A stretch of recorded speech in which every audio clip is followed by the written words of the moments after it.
This is a PNGtuber, a niche of creators who make commentary shorts with a PNG avatar. In January of 2022, these creators exploded in popularity. They got some commentary videos made on them, and then sort of fizzled out of the public eye. But 6 months later, I've realized that the story of the PNGtuber craze was complex and important, and everyone seems to have missed their genius and the real point of this story. I'm Guvoid, and this is PNGtubers. Love, criticism, hate. So are you recording right now? That's Redvelvety, the second biggest PNGtuber on the platform, and I just snagged an interview with him. At this point, I was just making a video on the growth of PNGtubers, so I had no idea about the story waiting in this call. To start at the very beginning, PNGtuber is a bit of a misnomer. This trend didn't start on YouTube, or even TikTok. I wanted to add something to my stream that made me special. So when I saw Inky Stain's PNGtuber, which only had like 2 stills at the time, I was like, that is so cool. So I commissioned my friend. I only used it in streams. At this point, he was also making commentary or reading comments type videos on TikTok, but with little success. This sort of continued throughout 2021 until something changed. I would say this was like mid-November. I was just messing around with like formats and stuff, and I just didn't really know what I wanted to do. When I was like scrolling through my For You page, I found a Jellybean video, and I was like, that's actually really interesting. I already have a PNGtuber. For context, the main idea behind these videos was nothing new. These parkour, like reading comment videos, these have been around for a really long time. So when I saw Jellybean add their PNGtuber to it, it really just clicked to me. I was like, this is genius. And I just posted a video that I would have made, but just added my PNGtuber in the front. And that video banged. That video got like 200K in 3 days. So the immediate question is why? What did the PNG avatars do to the video that makes them so successful?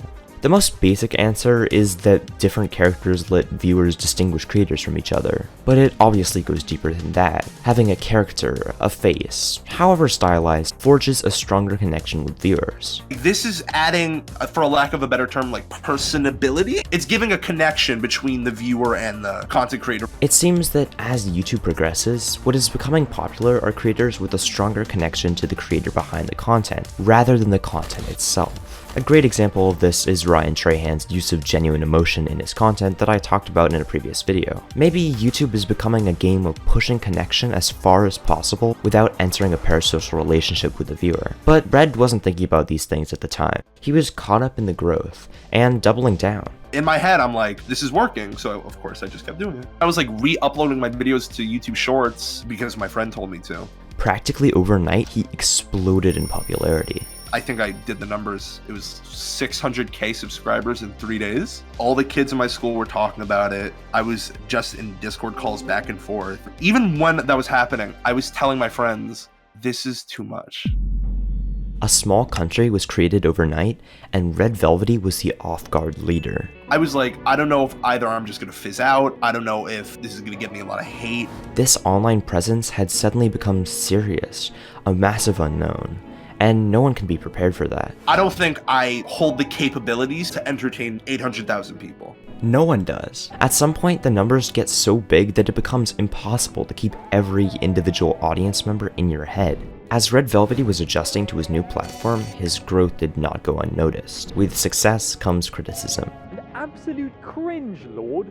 Redvelvety. My friend sent me the Beaks video on me. I literally said, let's go! Like, this is really good. I think critique videos this early on in your like quote unquote YouTube career is a good thing. I DM'd the Beak who made the video. He like gave me a ton of helpful advice. So I was grateful, and I was like, okay, so there's probably be like a few more videos because that one did so well. Creators in the commentary space rushed to replicate the success of the Beaks videos. Everything annoying about Jellybean, but dialed up like not a single normal human being would watch this guy. Honestly, I just want to punch. Comedy does not seem to be your strong suit. Their characters so much. When I started to clock like this is becoming something I should worry about is when Jellybean got doxxed. At this point, I think we really need to take a minute to understand what hate even is. How do we distinguish between healthy criticism and hate? I think people often think of hate as criticism and attacks that are undeserved or unconstructive, but that doesn't really help much. Can anyone really deserve to be hated? And what even makes something constructive? I personally have used unfounded critique constructively in the past. I think there isn't really a way to put hate in a box, but that doesn't mean it isn't very real. The real question is, why do so many people participate in this harmful activity? It's fun to hate things. He's right. It's fun to pick apart stupid videos or products. And the thing they all share, the reason why PNGtubers became such a target in the first place? It's because they're popular. In order for something to be universally hated, it must be universally known. When any form of negativity comes and people like accept it, everyone's like, okay, we're at this level of hating this person. We're at this level of disliking their content. There's going to be a point where someone ups it. Yep, he was doxxed. I'm not going to sit here and lie. I'm not going to act like I'm this big, strong guy, even though I am. It was really, really rough at one point. And I was like the most rough I've been in a very long time, to the point where I was like getting physically ill because of it. I was just like, okay, I'm just going to chill, completely disconnect from the internet. And I did that for like a week. And in that week, I was able to process like, I'm just a teenager. And those are just people on the internet. The reason doxing is so scary isn't just the threat of being unsafe, but also because it suddenly makes your online existence real. Think back to Red's uncertainty of where his channel would go during his blowup. Doxing suddenly plunges this internet experiment into your real life and makes the stakes of where your channel goes become infinitely higher. But really, his doxing was in no way the first way his online presence affected his real life. I had a very active life, and I still do outside of this. I'm a volleyball player. I'm one of the top ranked students in my class. I have a ton of friends that I go out with all the time at this point. And while I was growing, it became to the point where I was like not going to practices or like skipping homeworks and not going out with my friends because I wanted to like get another video out the next day. Putting all my time into YouTube just for people to like shit on it, hate it to the point where they want to like physically harm you and harass you. It is taxing. And after all of this, PNGtuber shorts are boring.